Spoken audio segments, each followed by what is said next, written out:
Welcome back to the panel discussion, The Framework for Mobile Security in Government, sponsored by Samsung Electronics America, here on Federal News Radio 1500 AM and federalnewsradio.com. My guests today are Johnny Overcast, Director of Government Sales at Samsung Electronics America, Joshua Franklin, Information Security Engineer at the National Institute of Standards and Technology, John Johnson, the Enterprise Mobility Team Manager at the GSA, and Vincent Sturdippan is Program Manager at the Cybersecurity Division in the Science and Technology Directorate at the Homeland Security Department. And let's talk about something that is really big for government right now. It's a mandate, but it's also a big piece of policy. It's also a big piece of technology, and that is continuous diagnostics and mitigation for, right now, endpoints. But we really haven't gotten there for mobile devices. Vincent, it seems like something that is the next logical step. Yeah, so definitely CDM for mobile, continuous diagnostics and mitigation, to include mobility is definitely the next logical step. It's something we will be recommending in our congressional study on mobile device security, just because it promotes good cyber hygiene, being able to account for the hardware, software, asset management, not just for your servers and your endpoints, but in this case, your mobile device, right? Not just the laptop. So knowing what you have, the device itself, the applications, where it's located at, and then from there, then you can do things like determine, well, is there a risk associated to my device or to that application? And then figuring out if there is so, then what do I do about it? A remediation or some kind of compliance action. So you'll find that we are moving towards there in one way or another. There are groups within the DHS actually looking to see, well, what are the requirements? What are the standards out that exist? Can we look at best practices to mandate? I wouldn't say, well, mandate is a hard word, but can we look to push to best practices and secure implementation of enterprise mobility management solutions?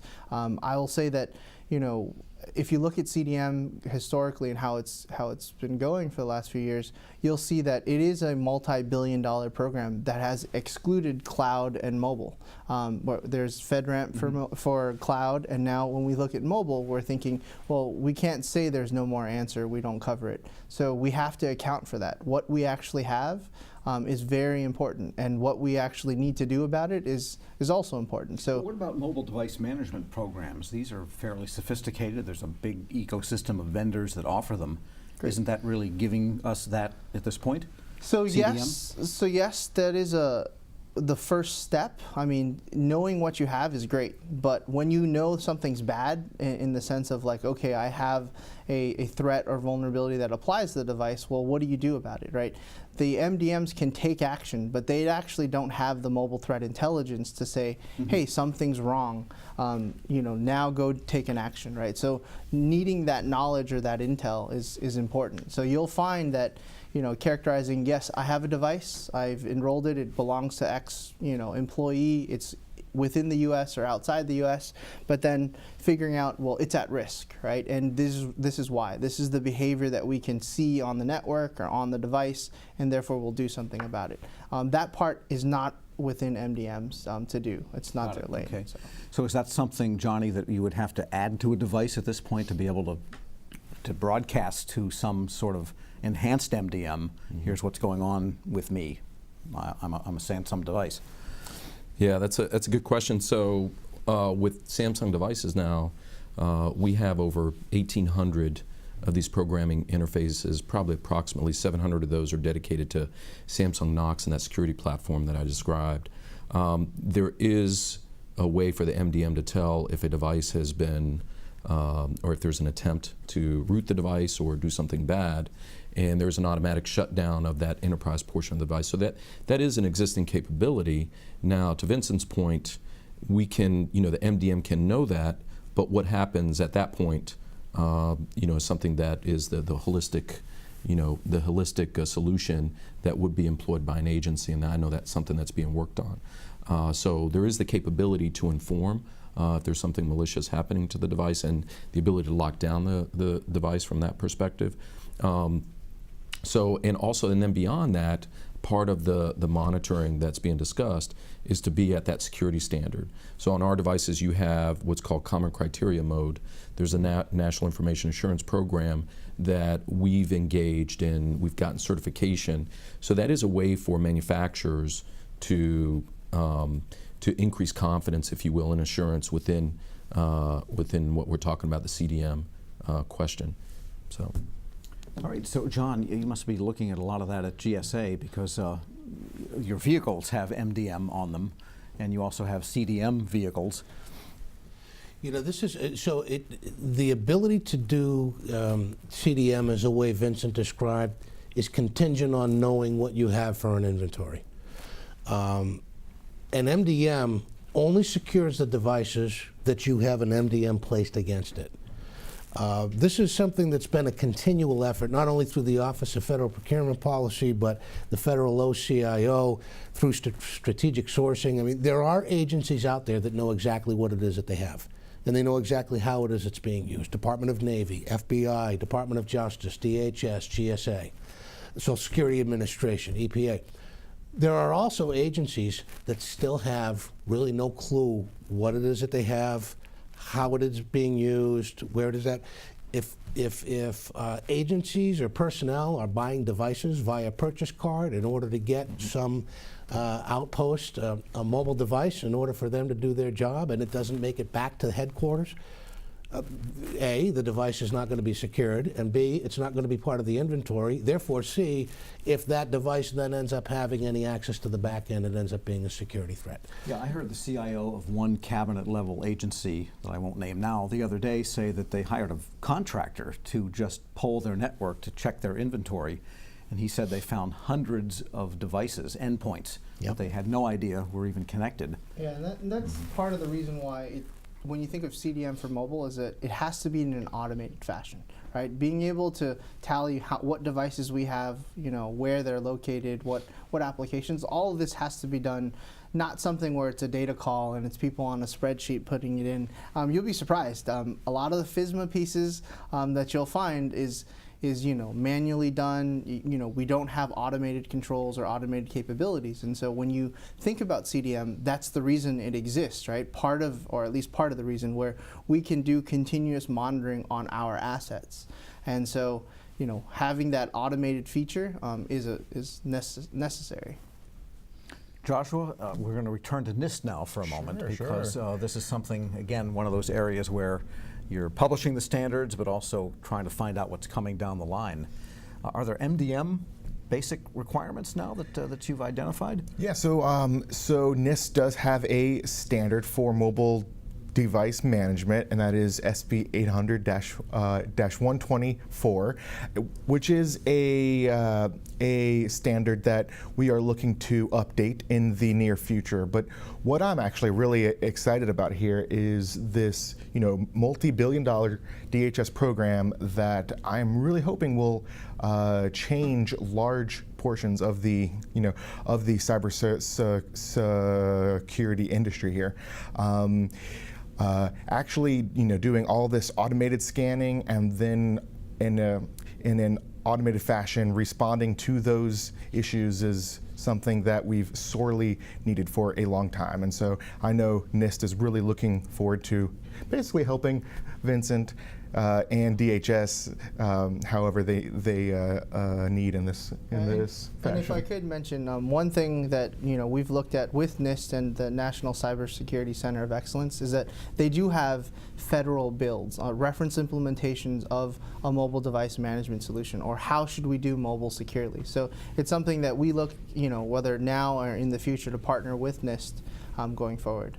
And so, Johnny, that sounds like something that you mentioned earlier, the idea of working with partners and not just the OEMs.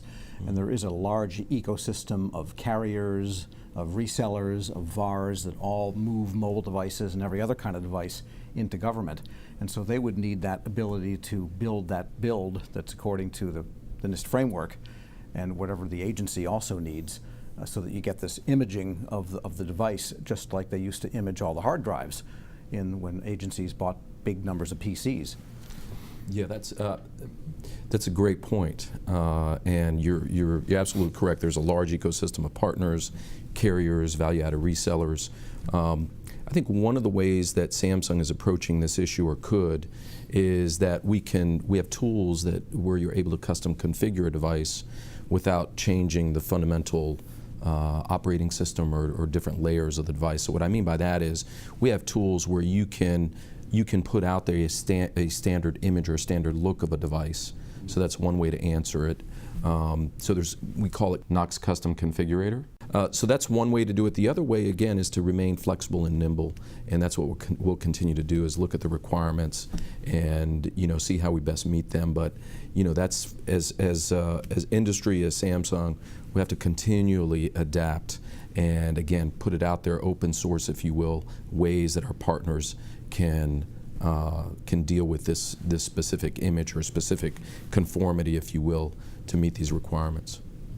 All right, so in the time left we have, I'd just like to look ahead maybe. We're just on right around, we're in fiscal 2017, and we don't know what the final budget disposition will be, but it will be something. But in the meantime, agencies have to operate, and you've got to be secure, and you've got to deploy new devices. What's on your mind for the next fiscal year, the next 18 months or so, with respect to this burgeoning area of mobile security? John, why don't we start with you? Well, as I said, the mobile services category team, who reports to the IT category manager, Mary Davey, is looking to build out tools, solutions, and artifact sets of things that will help agencies reduce their costs. In order to, you actually had a very good image there in terms of, we've been looking at mobile as a piecemeal, each individual piece of the puzzle. And so over the next 18 months, we're going to continue to see those pieces begin fitting together so that it ends up actually completing an entire picture, an entire mosaic of what the mobile environment is going to be looking like. That happens at the device level, at the carrier level, at the security level, at the application level, at the continuous monitoring level. So we're evolving, we're keeping up with it, and we're going to help Vince out and help Josh out and continue to move this forward in the government to enable employees. Vince, what would you like to see in the next 18 months? So there's a portion it's easy for what's on the horizon on our side. So the congressional study on mobile device security will be out December 16th. So please look for that. That'll be public to everyone and given to the Hill. So that'll be fun. And the other thing I'll note is that come January to March timeframe, we will be awarding our new research in mobile application security. So you'll see that in those areas. But as far as for government entities, right? You talk about enterprise organizations. I'd say for mobile, plan for spending more than just the service plan and the device. And in this case, service plan, device, and MDM. You'll find that there are new threats, new capabilities where you are bringing both the device and capability to the edge, to the user, and you need to be responsible about taking care of that and managing that. So things that you would normally spend money for security in your enterprise and for your data center or your endpoint laptops, think about it in the context and budget for it for mobile so it doesn't just catch you off guard. Yeah, and I think also we should mention, again, we mentioned it earlier, is that the context of mobile security and mobile deployments of enterprise applications happen in a device where the context is a lot of user friendliness, and there's a quality of mobile devices that you don't want to squash as part of that. So you feel that's doable? So definitely, if you budget accordingly and you know it up front, then you can look at what solutions do you have today, and ask the question to your vendors and say, well, how does this also cover mobile, right? It's not just your email system that they're going to try to get in, or some MySQL database that they're going to break in through some SQL injection. It's going to be more. So you have to figure out, well, I'm providing a protection. That boundary includes mobile to a certain degree. So what solution capabilities do I have today, and how is it applied to mobile? Okay, and Joshua, briefly, what is the research agenda we can look for? Well, I mean, NIST has been doing a lot of public safety research lately. So specifically, how can mobile devices be secure for like firefighters, EMS, police officers, and so I think you will probably see some really interesting projects in the next 18 months, and we are NIST is going to be continuing our research on our mobile threat catalog, which is something we recently put out at the end of September, and so you can look for a final version of that document in the next month or two. All right, exciting fall. And Johnny, we'll give you the last 15 seconds. Sure, absolutely. At Samsung, we're going to be paying attention to emerging technologies. We're going to be paying attention to technologies such as wearables and all these different ancillary products that'll come together with security in mind, trying to keep pace with everything we talked about, but also highlighting and emphasizing usability all along the way. Okay, a great note to end on, usability. I want to thank today's guests. They were Joshua Franklin, information security engineer at the National Institute of Standards and Technology. Vincent Svrdipan is program manager at the Cybersecurity Division, Science and Technology Directorate at DHS.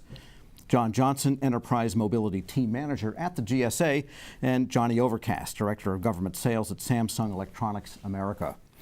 I'm Tom Temin, Federal News Radio 1500 AM. For more on this discussion, visit federalnewsradio.com. Use the search term Samsung. On behalf of Samsung Electronics America, thank you for joining us. A link to the archive session will be sent to you shortly. If you requested a training certificate, you will also receive an email with download instructions after the webinar. This concludes our discussion. Thank you.